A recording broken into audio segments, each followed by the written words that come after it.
I have, after 6 months of experimenting and the rest of life getting in the way, completed a batch of these little hinge pieces for my godson to rivet on. Today I want to get a batch done of these slide-on type, where the bonnet is folded over and then it slips into these. Askimation in New Zealand has shown how to make these. My challenge has been accurate folding, accurate cutting, but I've got another idea for today. At last, after some 6 months experimenting, I've got a process that works. You vary one thing at a time. So I'm hoping between these, the one thing I'm varying each time is how far I am beyond that line when I cut. I'm often asked, am I deliberately making life difficult for myself? And the answer clearly is yes. So this is just a couple of blocks of wood that fold over. And I've been experimenting with this 6 months or so, on and off. Trying to get to the point where I can make a batch at this sort of speed. And it's not really the speed I'm looking for, it's the accuracy. So this is just a piece of wood shaped so I consistently set this to the same height in the vise before I hit it over.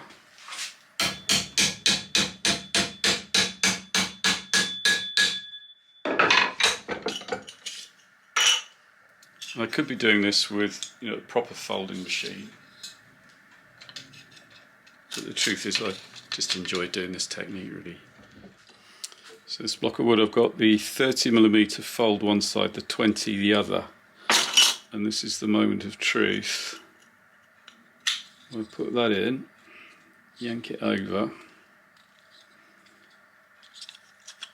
and hopefully that clearance is just right. So I got 6 out of that, which I think will now give me enough to do an entire bonnet. Only a few minutes to do the batch, but on and off most of the day, trial and error.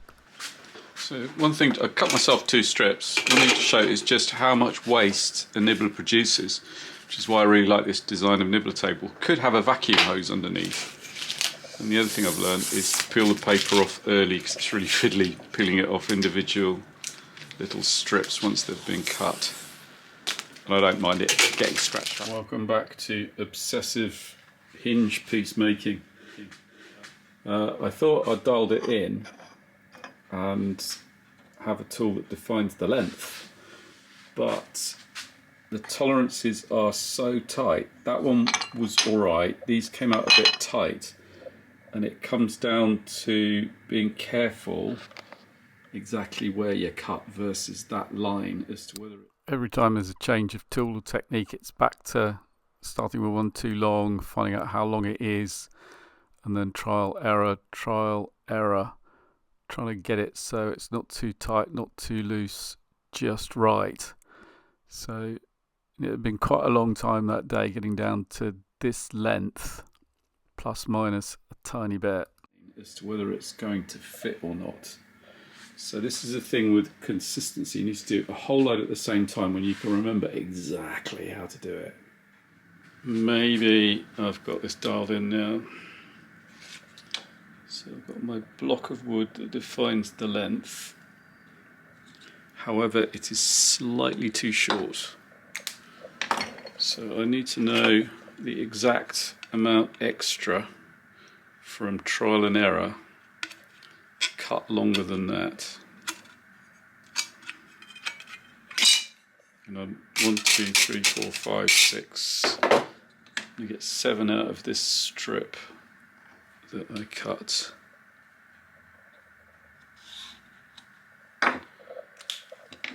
Little corner missing, that doesn't matter. And today, experimenting, as usual, a whole load of just straight rejects. I've got 7 which are a little bit too tight that I could open up and then trim a little piece off, but I'm determined to get these all bang on. So this little device, it's just a slot in a block of wood, but if I put the aluminium in the same way every time, I should get the same fold every time.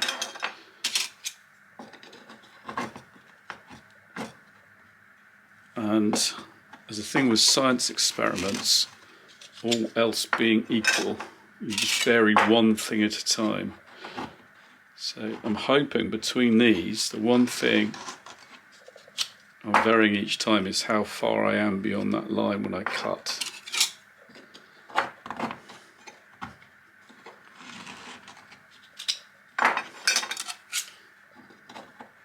And then this will yield the rest of the pieces I need for this bonnet.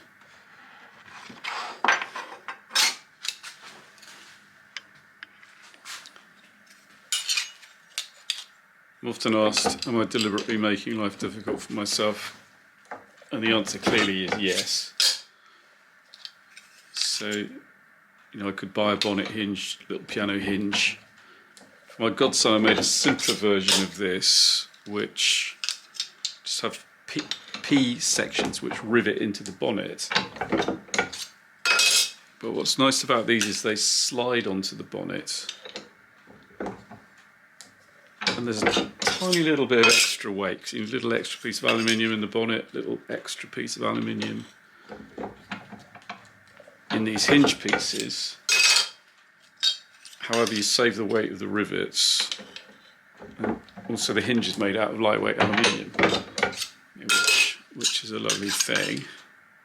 So there's no electrolytic corrosion or anything like that. It's what quite posh cars do. So they can paint the bonnet and polish the hinge. So this is just a couple of blocks of wood that fold over. And I've been experimenting with this 6 months or so, on and off. Trying to get to the point where I can make a batch at this sort of speed. And it's not really the speed I'm looking for, it's the accuracy, which is why I end up making these tools and fine-tuning it all.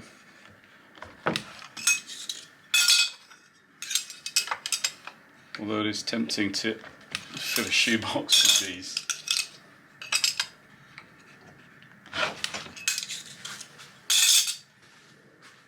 So this is just a piece of wood shaped so I consistently set this to the same height in the vise before I hit it over.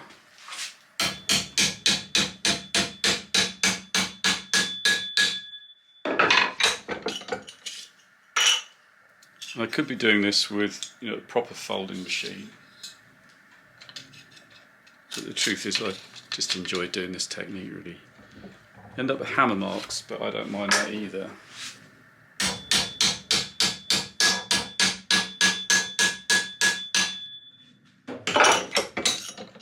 The godson I made these for, he's an archaeologist, so he quite likes picking apart the technique, how things were made from the evidence on it.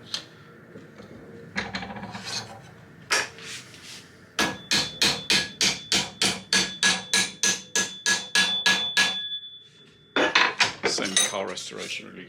There's a nice series, someone restoring an Alpha TZ, just hand-beaten aluminium bodywork on a mid-60s race Alpha. You can see all the history underneath.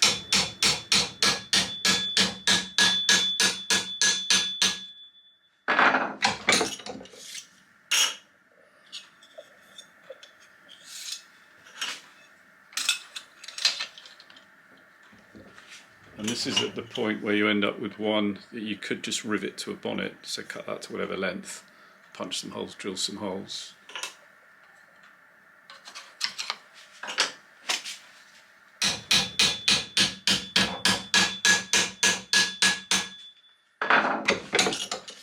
But by having these a little longer, I can get one more fold in to make the clamping section.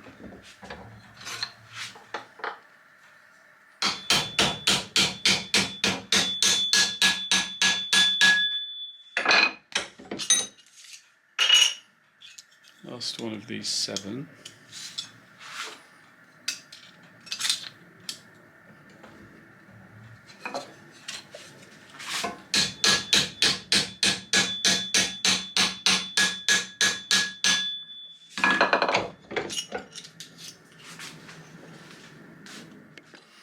So this block of wood, I've got the 30mm fold one side, the 20 the other, and this is the moment of truth.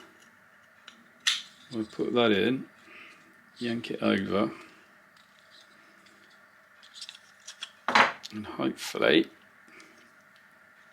that clearance is just right. As it happens, it's come out too tight. I would expect all of these to come out now too tight. No, that one's a good one. Phew.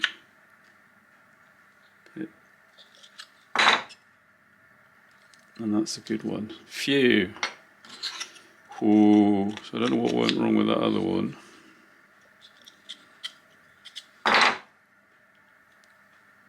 Yeah. Usually they're either all correct or all wrong.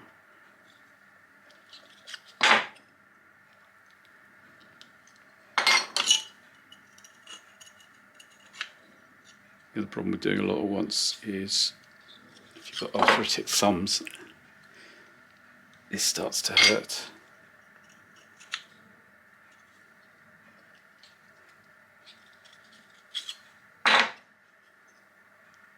Which is why using another folder would be good. So I got 6 out of that, which I think will now give me enough to do an entire bonnet. Phew. And if not, I can open some of these. Still a rainy Sunday, but I think I've finished. Turn it off. I feel quite smug at finally having a set I can use and move on. I just watched that back, that clock's wrong. I hope I'm not. That was yesterday. Today's Monday. Down into the garage full of enthusiasm. Admire my batch and think, ooh, all I need to do is cut 2 accurate lines, 2 accurate folds, slide them on, and the bonnet opens and shuts. However, that's not the stage I'm at. So, the bonnet is rough cut, I've doodled on where some louvres might go, and the cowl isn't fitted yet. So that's where the line would be, and work out what the allowance is, which I need to do very carefully. I don't want to get this wrong. That needs to be firmly mounted. I need to work out that gap. The back side of the cowl I need to redo, really. At least the bonnet bolts onto the mudguard stay at the moment. One thing I have dismissed is folding that front edge, as the hinge will socket into that if I don't replace that bit of plywood that's too short. But anyway, it was good to remember what the next stage is, which is the cowl. But I'm pleased with all the sub projects that I've done so far, and it's just a question of chipping away sub project at a time.